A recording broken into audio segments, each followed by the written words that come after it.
Okay, this is the Japanese maple, blood Japanese maple. That is very famous in North America, and in Toronto, every homeowner like it. It's the daytime.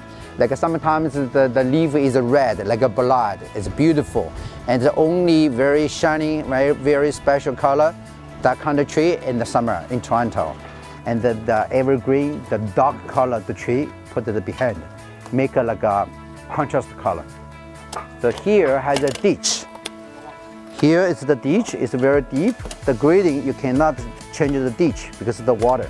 So that's why we have to reach up the tree roots. If we're digging too much, the water stay under the roots, and then the tree stay in the water, and it will be die. So we cannot dig in very deep. Just probably like 1/3 of the roots stay in the ground, 2/3 of the roots above the ground, and then we use the soil to mount it up. Okay, this ground we can see the black is a real topsoil. This black soil is real topsoil. It's nice soil, but his yellow color is clear. The clear will kill the tree. So that's why we have to put some like a topsoil underneath and put like a chip mix, put it inside. Chip soil and the original topsoil mixed together, it make a nicely fertilize the soil, and then pressure it, make it very hard and stronger the base, and then the tree standing on, the tree never move. Okay, see the dolly? That's the dolly is specialized to move the bigger tree. The tree is very heavy, probably like 500 pounds. We prepare the move way. The bigger dolly will be from here to move inside. The tree, the roots, will be like this high, okay? And then almost like 2/3 above the ground. The tree will be very, very healthy.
Okay, so make it here flat, and then make sure once watering, the water never flow away, just stay here. And then here, see, after we put the mulch, it's like this. You're watering, the water stay here. Too much water, too far away. Just like that, okay? We will cover the mulch.